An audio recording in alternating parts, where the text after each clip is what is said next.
Selamat pagi, baiklah kita mulai pembelajaran kita, yaitu pembelajaran yang ketiga. Coba buka buku kamu halaman 25. Di halaman 25 kita dapat melihat sebuah teks dan gambar yang berjudul menyalurkan energi listrik. Bagaimana energi listrik sampai ke rumahmu? Oke, dari teks tersebut kita dapat mengetahui bagaimana listrik sampai ke rumah warga. Oke, kita masuk ke gambar. Ini dia. Oke, energi listrik dihasilkan di pembangkit listrik.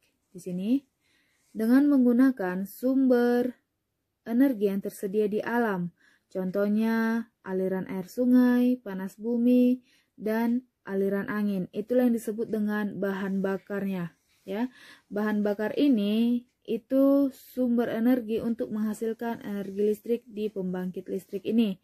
Kemudian setelah itu energi listrik dinaikkan tegangannya oleh transformator penaik tegangan hingga 500 kV. Di sini dia dinaikkan penaik tegangan. Kemudian disalurkan ke berbagai tempat menggunakan sistem transmisi yang dinamakan saluran udara tegangan ekstra tinggi atau SUTET. Setelah melalui SUTET, energi listrik kemudian masuk ke gardu induk. Ke gardu induk. Tadi dia SUTET itu tadi ya disalurkan ke berbagai tempat melalui SUTET. Di sini dia. Kemudian dari sini dia disalurkan dia ke gardu induk. Kemudian di gardu induk dia diturunkan tegangannya menjadi 20 kV.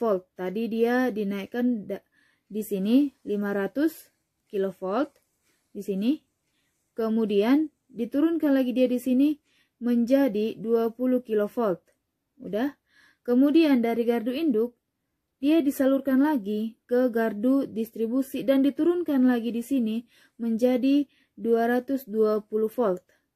Ya, jadi 220 volt itu sudah sesuai dengan kebutuhan energi listrik di rumah warga.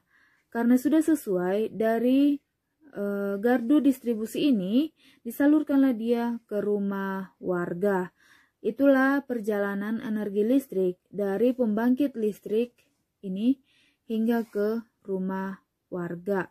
Untuk lebih jelasnya, kamu dapat membaca kembali teks ini supaya kamu lebih memahami bagaimana penyaluran energi listrik dari pembangkit listrik hingga ke rumah warga. Kemudian di halaman 26 di sana ada seorang penemu yang bernama Nikola Tesla. Nikola Tesla dia itu seorang penemu pembangkit listrik tenaga air atau PLTA. Ya, semasa mudanya si Nikola Tesla sangat menyukai matematika dan fisika. Kemudian ia pernah bekerja sama dengan Thomas Alva Edison dan merancang 24 jenis dinamo. Setelah Michael Faraday menemukan energi listrik, Nikola mengembangkan penemuan tersebut dengan membangun pembangkit listrik tenaga air atau PLTA. Jadi si Nikola Tesla itu penemu PLTA. Ya. Oke, PLTA itu memanfaatkan air terjun Niagara di Amerika, maka sejak saat itu listrik pun menerangi dunia hingga sekarang.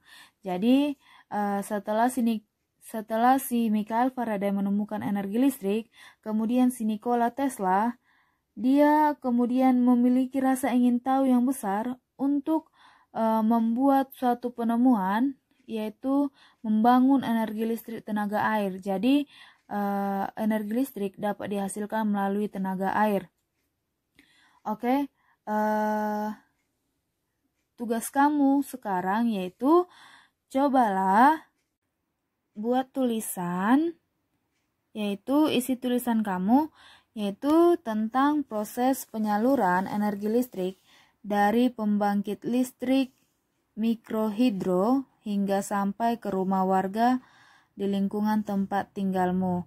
Jadi di sini Ibu minta kamu membuat sebuah tulisan secara runtut bagaimana proses penyaluran energi listrik dari pembangkit mikrohidro ini hingga sampai ke rumah warga, ya.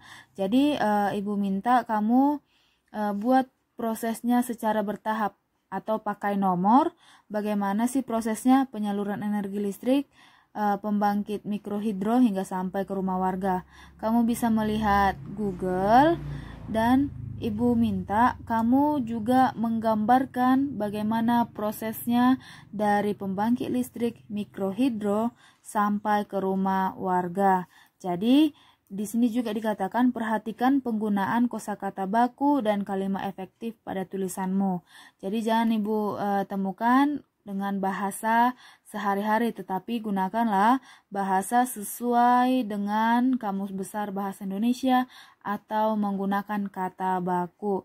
Jadi tugas kamu hari ini cuman membuat tulisan tentang proses penyaluran energi listrik dari pembangkit mikrohidro hingga sampai ke rumah warga, dilengkapi dengan gambarnya seperti halaman 25 tadi, dan isilah tulisanmu menggunakan kosakata baku dan kalimat efektif. Itulah tugasmu hari ini. Selamat mengerjakan dan tetap semangat.